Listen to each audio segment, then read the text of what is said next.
The shackles hummed against my wrists with a frequency that made my teeth ache. Not the kind of ache you get from biting ice cream, but something deeper, like the device was arguing with my bones about which of us had the right to exist in this particular configuration of spacetime. I'd been wearing them for 3 weeks now, and I still wasn't used to the way they made my hands feel like they belonged to someone else, someone who'd made significantly better life choices than Dr. Elena Voss, xenolinguist and apparent intergalactic incident waiting to happen. The guards flanking me didn't speak. They never did. The Calitheri weren't big on small talk, which I suppose made sense for a species that had mathematically optimized away the need for weather commentary and awkward elevator conversations. These two were typical specimens, tall, graceful, with skin that shifted between pearl and amber depending on the light, and those distinctive long ears that swept back from their skulls like organic satellite dishes. I'd spent 6 months studying Calitheri physiology before the expedition, and I still couldn't stop staring at those ears. They moved independently, constantly adjusting to sounds I couldn't hear, processing acoustic data with the kind of efficiency that made human ears look like they'd been designed by a committee that got distracted halfway through. We turned down another corridor, and I lost track of which one. The Citadel didn't believe in right angles or, apparently, in floors that stayed consistently floor-like. Gravity here was more of a suggestion than a rule, and the architecture took full advantage of that fact. Walkways curved up walls that became ceilings that became something my brain refused to categorize. Bioluminescent patterns pulsed through the surfaces in waves, creating shadows that moved with mathematical precision. Beautiful. Absolutely beautiful. And I was probably going to die here without ever understanding half of what I was looking at. The thought should have terrified me more than it did. Maybe I was too exhausted for proper terror. Fear takes energy, and I'd been running on empty since the guards dragged me out of my cell, if you could call it a cell. The Calitheri didn't do bars and concrete. My detention facility had been a perfectly spherical room where the walls played calming harmonic frequencies calculated to reduce stress in carbon-based life forms. It would have been lovely if I hadn't been imprisoned there for accidentally killing someone. Accidentally. That word was doing a lot of heavy lifting in my internal narrative. We passed a viewport, and I caught a glimpse of the city sprawling below. Towers that twisted like DNA helices, transit tubes full of light-speed commuters, parks where the trees grew in perfect fractal patterns because even the vegetation here had been convinced to embrace order. 3 moons hung in a sky that was currently lavender, though it would shift to copper by evening according to atmospheric ionization schedules I didn't pretend to understand. My own planet, Earth, remember Earth, had 1 moon and weather patterns that were determined by chaos and spite. I felt a sharp pang of homesickness for disorder. Try not to trip on the threshold, I muttered to myself as we approached a set of doors that looked like they'd been carved from frozen aurora borealis. Die with dignity, Voss. Don't faceplant in front of the Space Elf Council. One of the guards' ears twitched. I couldn't tell if that meant he'd heard me or if he was just picking up some fascinating resonance in the walls. The Calitheri had universal translators embedded in their neural architecture, another one of those convenient optimizations they'd engineered into themselves, but I suspected my particular brand of gallows humor didn't translate well into a language that had no word for sarcasm. The doors opened without sound, dilating like an iris, and suddenly I was being pushed into a space so vast my brain initially refused to process it as a room. The Grand Tribunal Chamber. I'd seen images during the briefings, but images couldn't capture the way reality seemed to bend here, or how the air itself felt heavy with significance. The ceiling, if it was a ceiling, disappeared into darkness punctuated by points of light that might have been stars or might have been something else entirely. The floor beneath my feet was transparent, revealing layers of complex machinery or possibly biological systems churning away below, all of it contributing to the Citadel's impossible existence. The Council of 7 sat in their semicircle, each on a platform that floated at a slightly different elevation and angle, creating a geometry that my Euclidean-trained eyes insisted was impossible but that clearly existed anyway. They wore robes that shifted color and patterns I was beginning to recognize as some form of data visualization. Their garments were literally displaying information I lacked the context to read. Fantastic. Even their fashion was judging me. And above them all, elevated on a throne that looked like someone had convinced starlight to hold still for a few centuries, sat Princess Therazyn. I'd seen exactly one photograph of her during the expedition prep, and it hadn't prepared me for the reality. She was still, utterly still in a way that humans couldn't manage, with skin that gleamed like brushed platinum and hair that fell in a single dark sheet to her waist. Her ears, longer and more elaborate than the guards, were decorated with jewelry that served some purpose I didn't understand, possibly communicative, possibly ornamental, possibly both. Her eyes were fixed on something in the middle distance, her expression as readable as calculus written in a language I'd never studied. She looked like the physical embodiment of cold rationality, which according to every piece of intelligence we had on Calatheri royalty, was exactly what she was. The guards shoved me forward, and my knees hit the floor with a crack that I felt more than heard. The shackles flared brighter, forcing me to stay down. Subtle. Very subtle. The chief arbiter rose from his seat. I knew him by the extra geometric patterns on his robes and the fact that his platform was precisely 7 degrees higher than the others. He began speaking in Calatheri, and the words created visible ripples in the air, each syllable manifesting as a brief distortion in spacetime that made my eyes water. My translation device, a clunky piece of human tech clipped to my collar, stuttered to life with a half-second delay. Elena Voss. Human. Xenolinguist. Diplomatic Expedition 779. You stand accused of. I stopped listening to the specific charges. I knew them already. Knew them by heart. Knew exactly which probability matrices had calculated my guilt, which simulation models had predicted my intent, which predictive algorithms had determined that my presence in this universe was, statistically speaking, a net negative. Instead, I looked up at Princess Therazyn, at the figure who would watch my sentencing with the same emotional investment she'd bring to observing a chemical reaction. Her eyes shifted. Just slightly. From the middle distance to me. And one of those elegant ears twitched. The chief arbiter's voice had taken on a rhythmic quality that reminded me of a metronome having an existential crisis. Each word he spoke generated those peculiar ripples in the air, and I'd started playing a game with myself, try to predict which syllables would create the biggest distortions. So far I was batting about 30%, which seemed appropriate for someone whose entire career had been built on understanding alien languages and who was now failing spectacularly at staying alive on an alien world. My translation device kept hiccuping. The Calatheri language wasn't meant for human technology to parse, it operated on multiple frequency layers simultaneously, conveying meaning through sound, subsonic vibration, and apparently minor localized distortions in physics. Trying to translate it with human equipment was like trying to appreciate a symphony by reading the sheet music through a kaleidoscope while someone hit you with a tuning fork.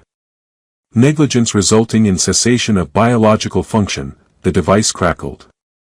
I'd have laughed if my ribs didn't hurt. Cessation of biological function. That was one way to describe what had happened to Ambassador Kelvith. Clinical. Precise. Completely devoid of the panic I'd felt when his body started convulsing, when the medical team arrived too late, when I realized that my attempt to save him had somehow accelerated whatever was killing him. The council members sat motionless on their floating platforms, and I took the opportunity to really study them. 6 males, 1 female, unless I was completely misunderstanding Calatheri's sexual dimorphism, which was entirely possible given my track record. Their ears moved in coordinated patterns, probably sharing data through some kind of acoustic network. I'd read about that capability. The Calatheri could transmit complex information through modulated ear movements, essentially turning themselves into living communication arrays. Handy for a species that had decided emotions were inefficient and had spent the last several millennia engineering them out of existence. Well, mostly out of existence. The research suggested they still experienced something like emotions, but heavily dampened, filtered through so many layers of rational analysis that by the time a Calatheri felt angry, they'd already calculated 17 optimal responses and chosen the most logical one. It sounded exhausting.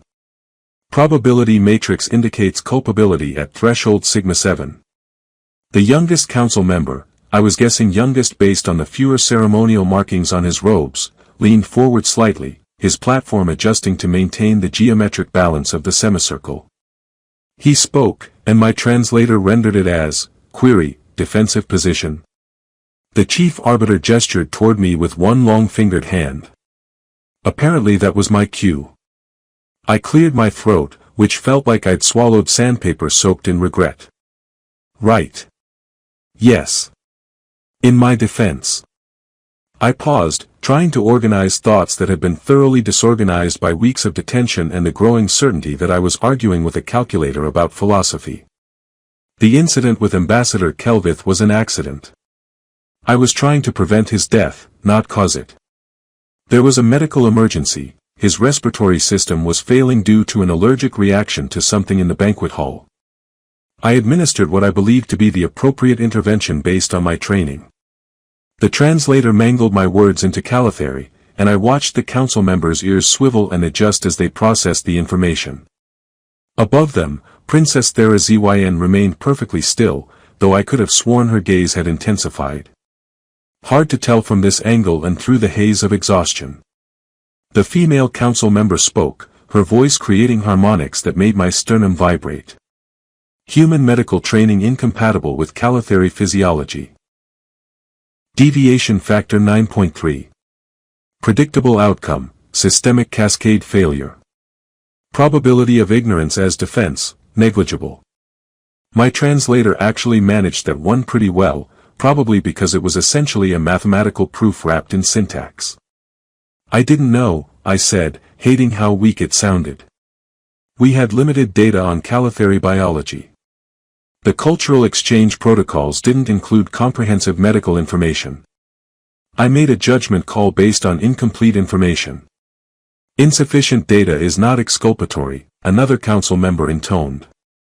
Axiom protocol accounts for knowledge deficits.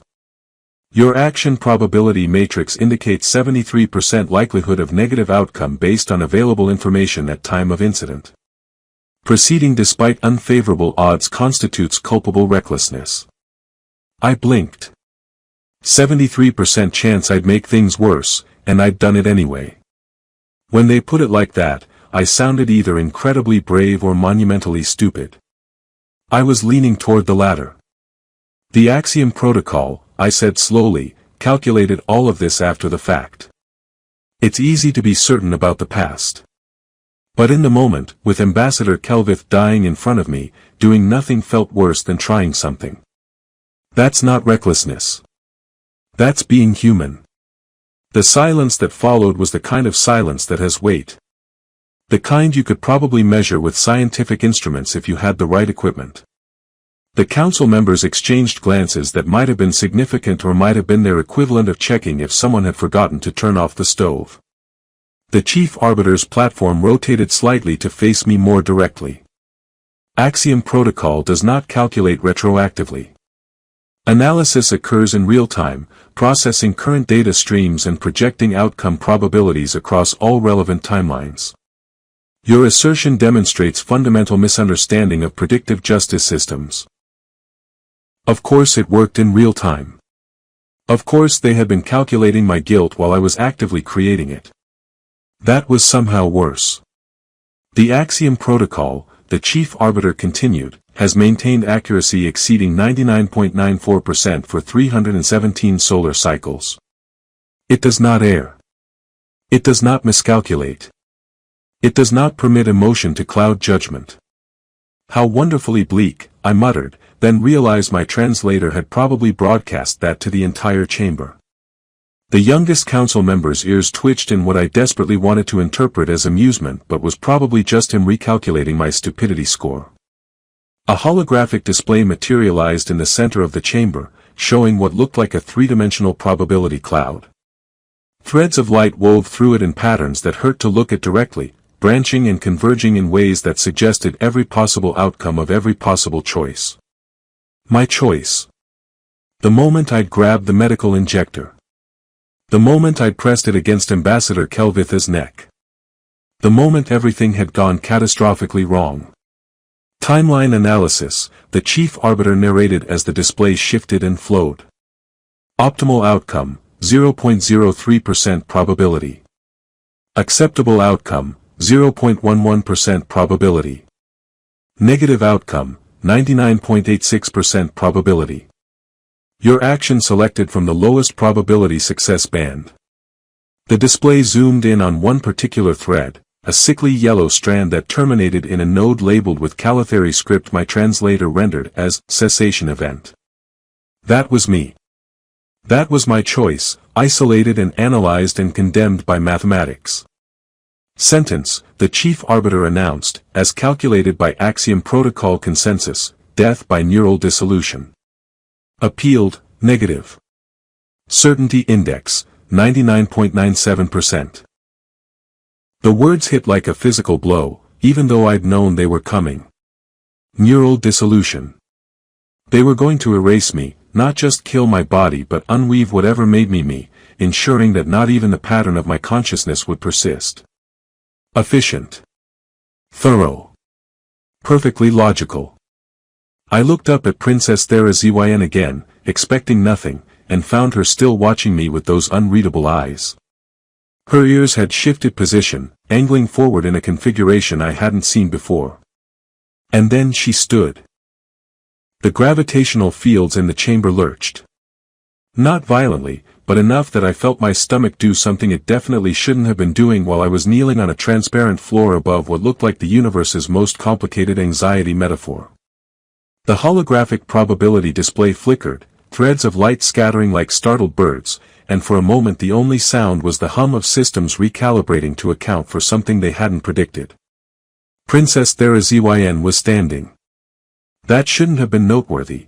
People stood all the time. It was one of humanity's favorite activities right after sitting and complaining about standing, but judging by the way every council member had gone rigid, this was not a normal occurrence.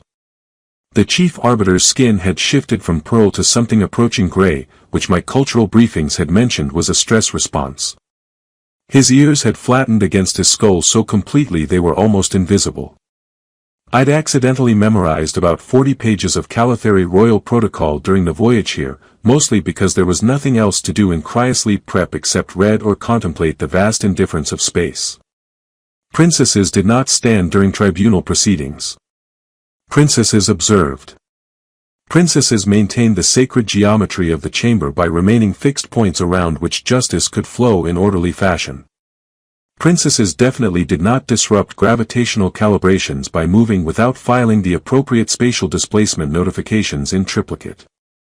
Therazyn descended from her throne, and I realized the platform wasn't actually moving. She was walking down stairs that materialized beneath her feet as she went, each step creating a temporary probability of solidity that vanished the moment her foot lifted. The effect was mesmerizing, like watching someone stroll down a waterfall while the water politely agreed to be structural for a few seconds at a time. She reached the main floor, or what passed for it in this reality-optional architecture, and walked directly toward me. Her robes didn't swish or flow or do any of the things fabric was supposed to do. They moved with her in perfect mathematical unity, as if clothing and wearer had negotiated a treaty about aerodynamics and mutual respect. The chief arbiter made a sound I'd never heard a Calatheri make before. My translator hiccuped and offered, protocol violation, cease, prohibited, before giving up entirely and just buzzing like a confused bee. Therazyn stopped approximately 3 meters away from me, close enough that I could see the intricate patterns etched into her ear jewelry, far enough that I wasn't sure if I should be relieved or offended. Her eyes were violet, I noticed. Deep violet, like the space between stars if stars had better interior decorators. They fixed on me with the kind of focus usually reserved for microscopes examining particularly suspicious bacteria. "You spoke of being human," she said, and her voice bypassed my translator entirely, vibrating directly through my bones in a way that suggested she was modulating frequencies specifically for human auditory processing. Thoughtful. Terrifying. Possibly both. Explain this designation. I blinked. Opened my mouth. Closed it. Opened it again like a fish that had just realized it had opinions about philosophy. I'm sorry, you want me to explain what being human means? Correct. Her ears tilted forward at precisely 15 degrees, and I was starting to realize that ear position was basically the Calatheri equivalent of facial expressions. These particular angles probably meant something important, but my brain was too busy being exhausted and condemned to parse alien body language. Right now? I asked. During my sentencing. Which was going really well, by the way. Very efficient. I appreciate the commitment to mathematical certainty in judicial proceedings. One of the council members made a choking sound. I didn't think Calatheri could choke, physiologically speaking, but apparently extreme cognitive dissonance could create exceptions to biological rules. Therazyn's ears adjusted another few degrees. Humor, she said, not as a question but as an observation. Cognitive dissonance reduction through absurdist reframing. Survival mechanism in high-stress scenarios. Documented in human psychological literature. She paused. Inefficient but statistically correlated with resilience metrics. That's me, I said, because apparently my mouth had decided we were already dead, so we might as well commit to the bit. Inefficient but resilient. I'm thinking of putting it on a plaque. You employed this mechanism when attempting to save Ambassador Kelvith. It wasn't a question, but it hung in the air like one anyway. Medical data logs indicate you verbalized during the procedure. Direct translation, don't you dare die on me, I just got here and the food at the reception was terrible and I refuse to let that be my last meal before interstellar incident. Accurate? Several things happened simultaneously. First, I felt my face heat up, which was embarrassing because apparently even facing neural dissolution couldn't stop me from blushing at having my panic babbling quoted back at me. Second, I realized that the Calatheri had been recording everything, which shouldn't have surprised me but did anyway. Third, I noticed that one of the younger council members' ears had twitched into what I was becoming increasingly certain was the Calatheri version of suppressed laughter. I may have said something like that, I admitted. The food really was terrible, though. No offense to Calatheri cuisine, but whatever that green cube situation was, it tasted like despair smells. Calatheri do not optimize for flavor perception, Therazyn said. Nutritional density and molecular efficiency are prioritized. Taste is considered frivolous sensory data. That explains so much about your entire civilization. The chief arbiter's platform dipped sharply, and he made a sound like a computer trying to process a paradox. Princess Therazyn, this deviation from protocol constitutes. She spoke a single word in Calatheri. Not the modern version my translator had been struggling with, but something older, deeper, with harmonics that made the air crystallize briefly into visible geometric patterns. The word hung there, rotating slowly, each facet reflecting light that shouldn't have existed. Every council member froze. And I mean froze, their ears locked in position, their breathing synchronized and then stopped, their skin cycling rapidly through colors like they were buffering. It was the most emotion I'd seen from Calatheri since arriving on this planet, and it was pure, distilled shock. The chief arbiter recovered first, though his voice sounded strained when he spoke. You invoke the right of profound uncertainty. This protocol has not been employed in 417 years. It requires justification through demonstrated logical necessity, Therazyn finished. I am aware of the requirements. I have been reviewing the human's case for the past 17 days. The Axiom Protocol's certainty index is flawed. The probability display that had been floating in the center of the chamber exploded into 1,000 fractalized versions of itself, each one showing different calculations, different outcomes, different possible universes where this conversation went differently. It was like watching math have a nervous breakdown.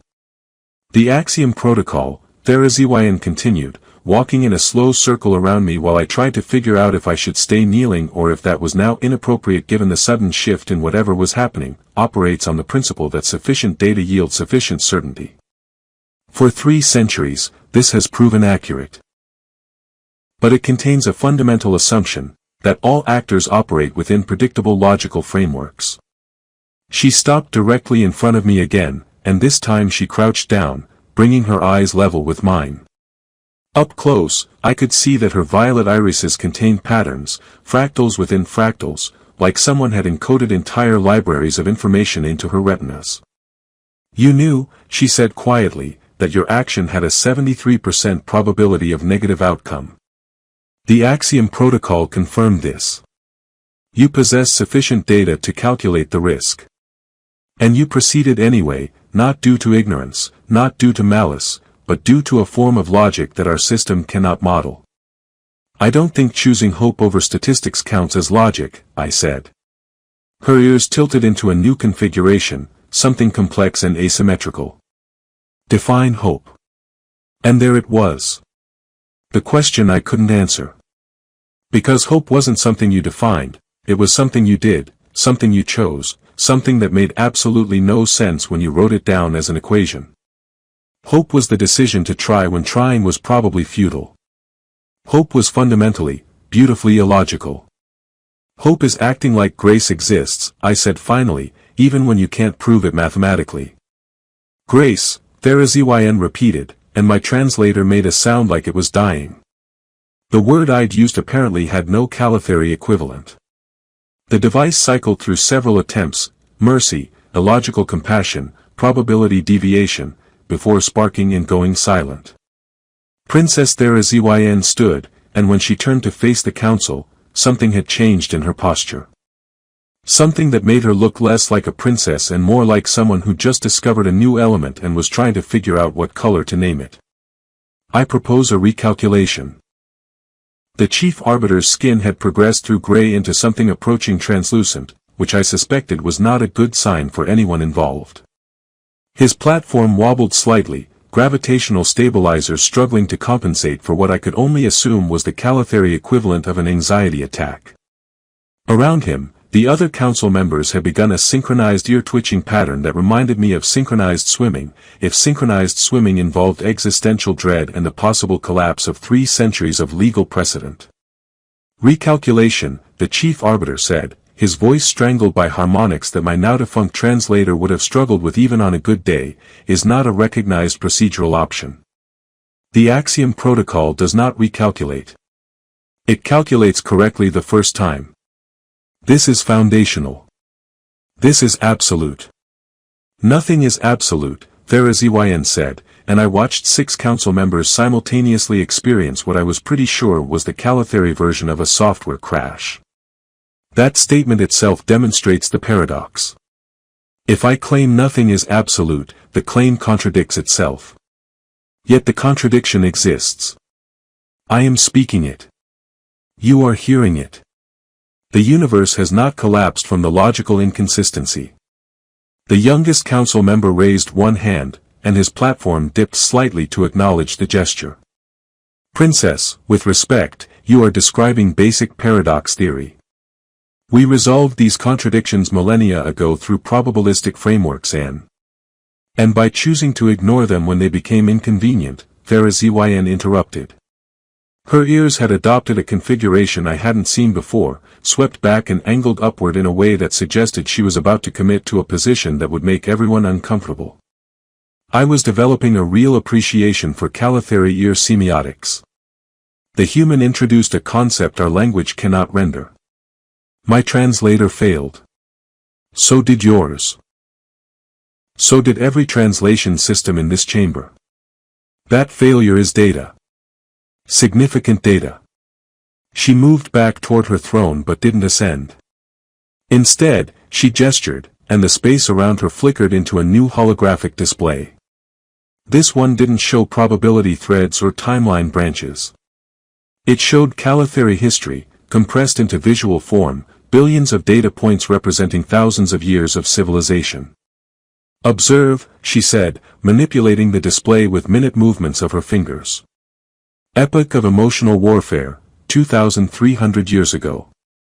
Our species nearly destroyed itself through conflict driven by unchecked emotional responses. Survival probability, 7%. Chosen solution, systematic reduction of emotional capacity through genetic modification and cultural reinforcement. Result, survival.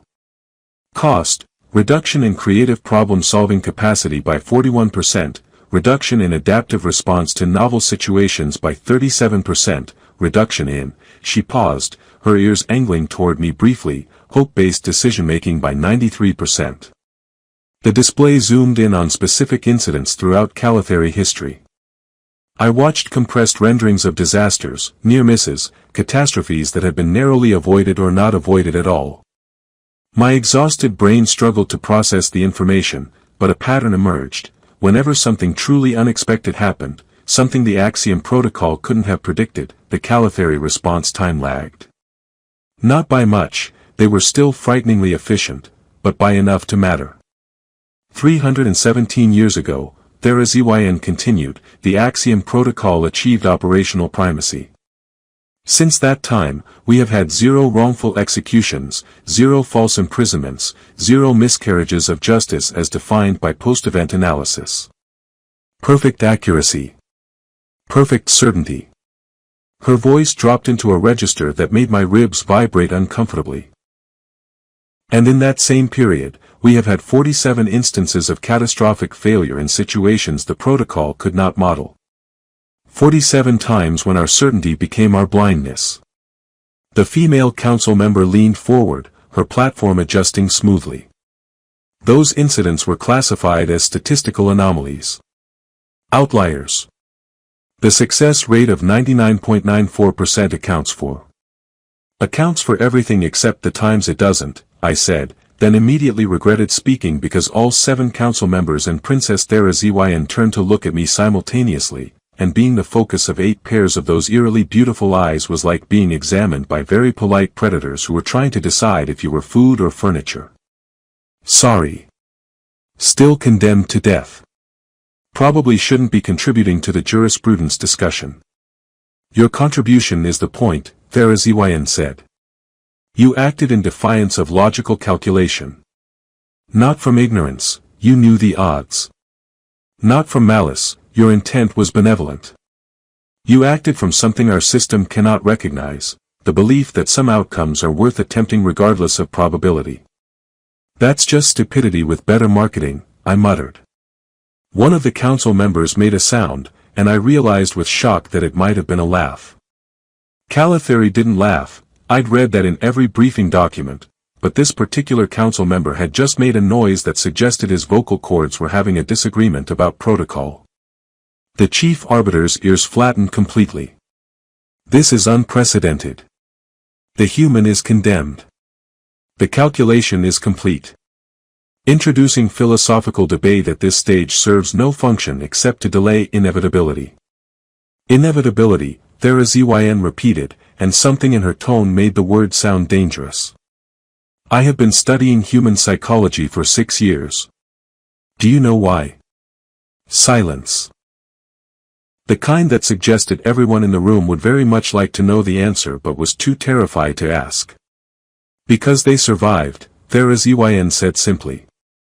Humans reached spacefaring capability with technology that was barely sufficient, with social cohesion that was laughably inefficient, with risk assessment protocols that would make our youngest children weep. By all logical projections, they should have destroyed themselves 8 times over before achieving interstellar travel. Yet they persist. They thrive. They spread across systems with the kind of irrational confidence that should result in extinction but instead results in expansion. She pulled up another display, this one showing human history. I recognized some of it, wars, disasters, moments when we'd come horrifyingly close to wiping ourselves out. But interspersed between the catastrophes were other moments, breakthroughs, discoveries, impossible victories snatched from certain defeat. They possess something we eliminated from ourselves, HFY said. The capacity to act without certainty. To choose risk over safety when logic demands retreat. They call it courage, or hope, or sometimes stupidity. Her ears tilted toward me again. They are correct on all counts.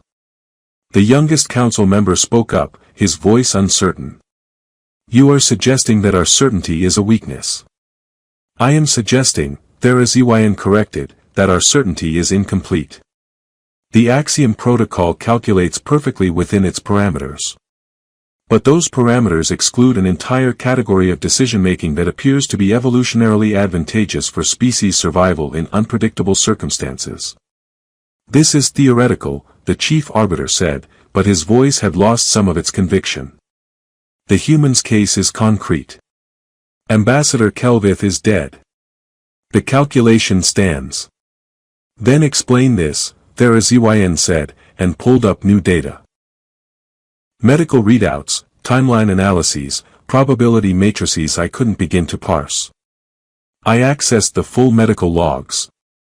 Ambassador Kelvith's allergic reaction was caused by a compound that should not have been present in the banquet hall. Further analysis suggests deliberate introduction.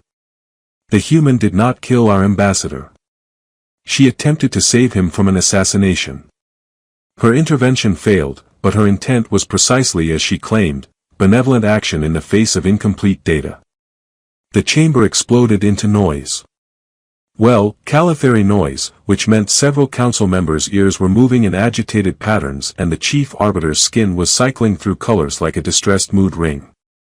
My brain, running on fumes and the last dregs of adrenaline, tried to process what I'd just heard.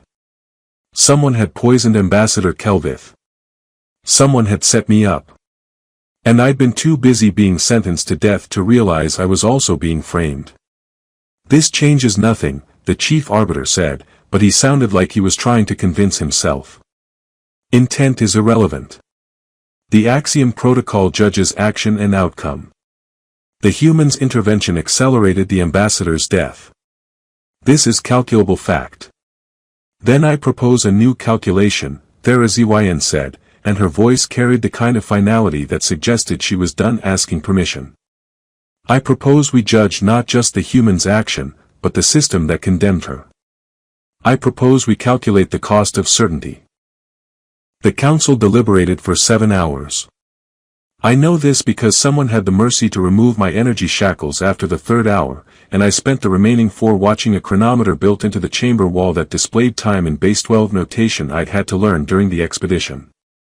Math, while exhausted and potentially no longer condemned to death, turned out to be an excellent distraction from existential uncertainty. They'd moved me to a side chamber, still transparent floor, still gravity-optional architecture, but with the added luxury of a bench that adjusted itself to approximate human spinal curvature. Thoughtful. I sat there while the council argued in frequencies my ears couldn't detect, watching their platforms shift and reconfigure as they debated whether 3 centuries of legal precedent should be reconsidered because a human xenolinguist had accidentally introduced the concept of reasonable doubt to a civilization that had mathematically eliminated doubt entirely. HFY stood with them, no longer on her throne but at council level, her platform integrated into their geometric formation. That alone was apparently scandalous enough that 2 additional council members had been summoned to observe, then a 3rd to observe the observers, and at some point I'd lost track of who was judging what. The calithary took their procedures seriously. A young attendant brought me something that might have been food. It was blue, gelatinous, and tasted like someone had tried to approximate the concept of nutrition without concerning themselves with whether anything should actually taste like metallic vanilla. I ate it anyway because my body had reminded me that being potentially uncondemned was no excuse for skipping meals. Is it always like this? I asked the attendant, who had been standing at a respectful distance with his ears angled in what I'd learned was polite attention mode. Like what? His voice was soft, uncertain. Young, I realized. Probably his first tribunal assignment, and it had turned into whatever this was. The deliberations. Do they usually take 7 hours to decide if someone should continue existing? His ears flattened briefly. Most proceedings conclude within 43 minutes. The longest previous deliberation was 2 hours and 17 minutes, involving a case of disputed property rights across 3 star systems. He paused. You are the first capital case to exceed 1 hour in 94 years. I'm honored, I said, scraping the last of the blue nutrition concept from its container. Really? It's not every day you get to break century-old records for judicial inconvenience. His ears twitched into what I was now confident was amusement. You use humor frequently. Is this common for humans facing termination? Facing possible untermination, currently, I corrected. And yes. Humor is how we cope with the fact that the universe is vast, chaotic, and generally indifferent to whether we have a good time. If we didn't laugh, we'd spend all day screaming into the void, and that gets exhausting. Inefficient, he observed, but his ears suggested he found the concept fascinating rather than condemning. Completely, I agreed. We're a mess. It's honestly shocking we've survived this long. The chamber doors irised open, and the chief arbiter appeared, his skin now a calm pearl shade that suggested either resolution or resignation. Possibly both. He gestured for me to follow, and I discovered my legs had apparently forgotten how to work properly after sitting for 7 hours. I stumbled, caught myself on the adjustable bench, and managed to walk back into the grand tribunal chamber with only moderate dignity deficit. The council had reconfigured themselves. Instead of the semicircle, they'd formed something more complex.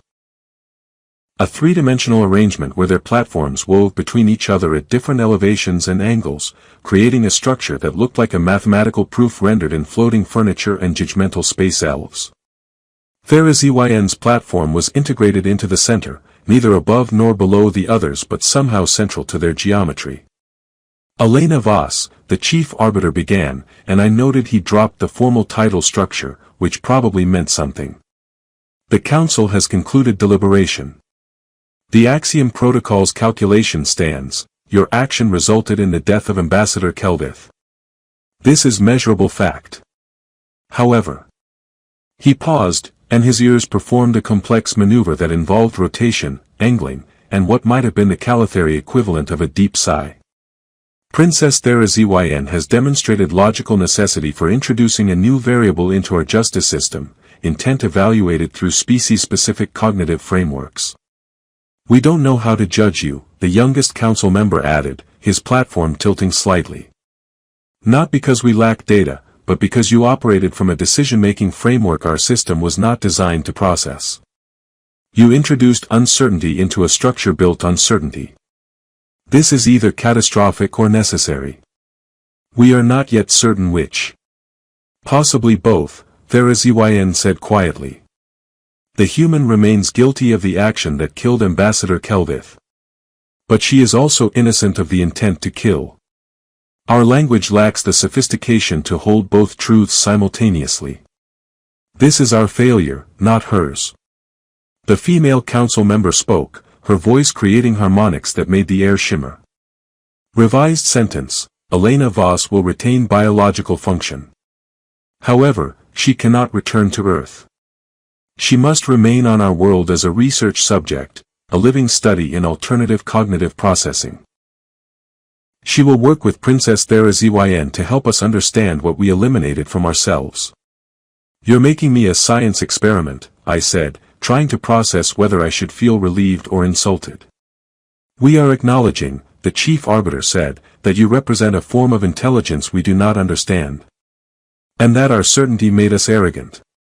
You will have freedom of movement, access to resources, and compensation appropriate to your expertise.